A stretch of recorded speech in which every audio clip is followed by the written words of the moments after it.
Oke, bisa teman-teman lihat untuk pinjaman saya berhasil dicairkan dan berikut adalah rincian detail pembayaran pinjamannya dan untuk pinjamannya berhasil dicairkan ke aplikasi Dana. Assalamualaikum warahmatullahi wabarakatuh. Kembali lagi bersama saya di channelnya GoVlog ID. Nah, di video kali ini kembali kita akan membahas aplikasi pinjol dan kita akan coba cari aplikasi pinjol di Play Store. Kemudian kita akan pilih aplikasi pinjol di deretan paling atas ya. Dan bisa teman-teman lihat di sini ada beberapa aplikasi pinjol. Dan di sini ada salah satu aplikasi pinjol yang menurut saya menarik dari segi namanya, yaitu Pinjamin Saku ya. Nah, langsung saja di sini saya coba klik untuk aplikasinya dan ternyata aplikasi ini punya rating yang cukup bagus ya, sudah mendapatkan 4,6 bintang dari 1000 ulasan dan untuk aplikasinya masih tergolong aplikasi baru ya dan baru diinstal lebih dari 10.000 instalan ya. Kemudian di sini untuk tampilannya pun cukup detail ya dan cukup simple dengan kombinasi warna putih dan biru ya. Kemudian di sini juga terlihat ada beberapa penawaran menarik yang ditawarkan oleh aplikasinya dan tentu saja di sini terlihat ada poster OJK dan AFPI ya. Di sini aplikasinya mengklaim bahwa aplikasi tersebut terdaftar sebagai vintage lending resmi yang diawasi oleh OJK ya. Nah, karena penasaran akhirnya saya coba install untuk aplikasinya. Oke, sambil menunggu aplikasinya berhasil terinstall, di sini saya jelaskan sedikit ya. Jadi di channel ini juga saya sudah upload beberapa video mengenai aplikasi pinjol resmi OJK dengan berbagai macam kriteria ya. Ada aplikasi pinjol untuk pelajar dan mahasiswa, ada juga aplikasi pinjol untuk karyawan, untuk UMKM, bahkan untuk pengangguran pun ada ya. Sudah kita bahas untuk seluruh videonya, silahkan teman-teman cek saja di channel ini ya. Oke, dan bisa teman-teman lihat untuk aplikasinya sudah berhasil terinstall. Langsung saja di sini kita buka untuk aplikasinya. Nah, lalu saya diarahkan ke halaman awal dari aplikasinya dan di sini muncul logo dan nama dari aplikasinya. Kemudian muncul pop-up bahwa aplikasi ini meminta izin untuk mengakses beberapa fitur di perangkat ya. Dan seperti yang sudah sering saya sampaikan, ternyata untuk izin-izin seperti ini bisa saja berbahaya ya jika jatuh ke tangan yang tidak bertanggung jawab ya. Nah, karena untuk kebutuhan review dan edukasi akhirnya saya coba memberikan izin untuk aplikasi ini mengakses fitur-fitur di perangkat saya agar bisa melanjutkan ke tahapan yang selanjutnya. Nah, kemudian di tahapan yang selanjutnya di sini saya diminta untuk menambahkan nomor handphonenya aktif diikuti dengan mengisi kata sandi untuk bisa login di aplikasinya. Nah, setelah seluruh informasinya berhasil saya isi, kemudian saya klik login dan ternyata saya diarahkan ke halaman utama dari aplikasinya. Dan di sini untuk aplikasinya mengklaim bisa memberikan maksimum pinjaman konsumtif sampai 18 juta rupiah dengan jangka waktu pinjaman selama 91 sampai 180 hari ya. Dan di bawah ada langkah-langkah proses peminjamannya. Kemudian di paling bawah ternyata di bawah ada beberapa produk pinjaman yang disediakan oleh aplikasinya. Dan di sini saya bisa mengklaim bahwa aplikasi ini ternyata hanya agregator atau sebagai pembanding dari beberapa produk pinjaman yang disediakan ya.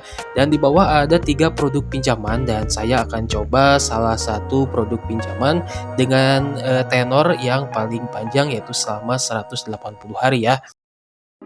Nah, setelah memilih produk pinjamannya, lalu saya diarahkan ke halaman data pribadi untuk mengisi informasi dasar dan memilih kontak darurat.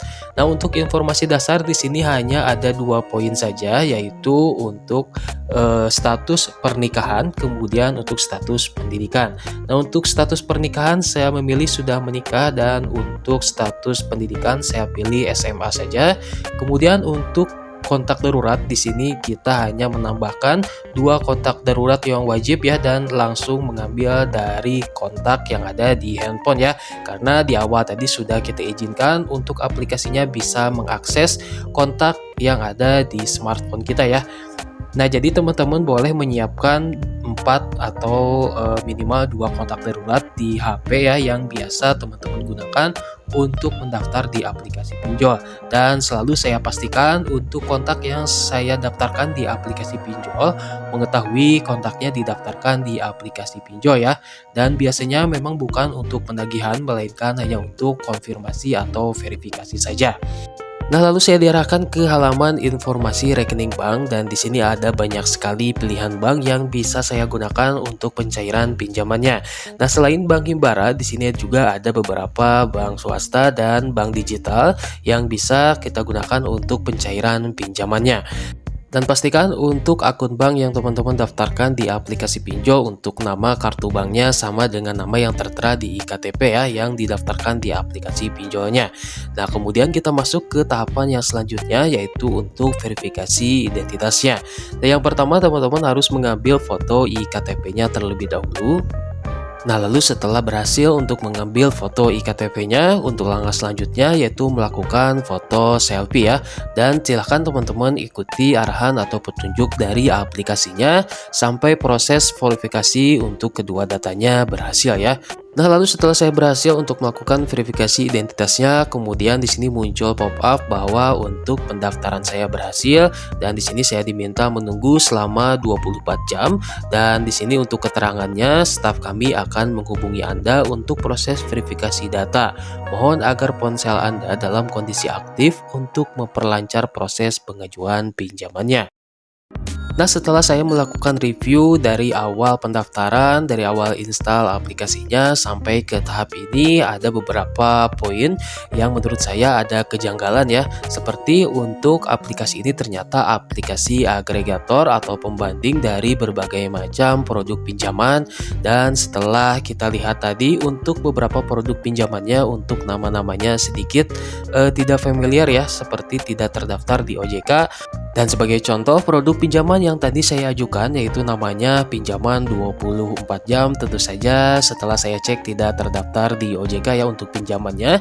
Dan setelah saya klik untuk produk pinjamannya, ternyata kita tidak diarahkan ke produk pinjaman tersebut, melainkan tetap berada di aplikasi ini untuk melanjutkan ke tahapan selanjutnya. Nah, untuk menjawab keraguan saya, akhirnya saya coba cek kembali di website resmi OJK yaitu ojk.go.id untuk mencari apakah aplikasi Pinjamin Saku ini terdaftar sebagai aplikasi pinjol resmi OJK atau aplikasi vintage lending berizin OJK ya sebagai agregator ataupun sebagai penyelenggara pinjaman. Nah, setelah saya telusuri lebih dalam, ternyata aplikasi Pinjamin Saku ini belum terdaftar di OJK sebagai penyelenggara pinjaman online resmi.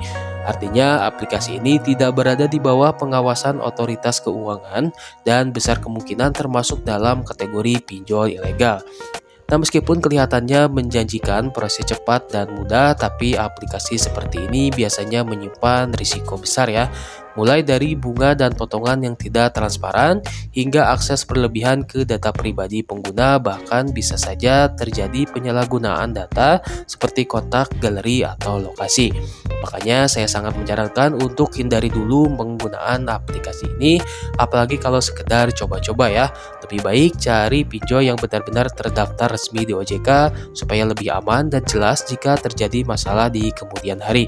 Video ini saya buat bukan untuk mengajak menggunakan pinjol, tapi murni sebagai bentuk edukasi dan kewaspadaan bersama. Jangan sampai karena butuh cepat, kita justru terjebak masalah yang lebih besar.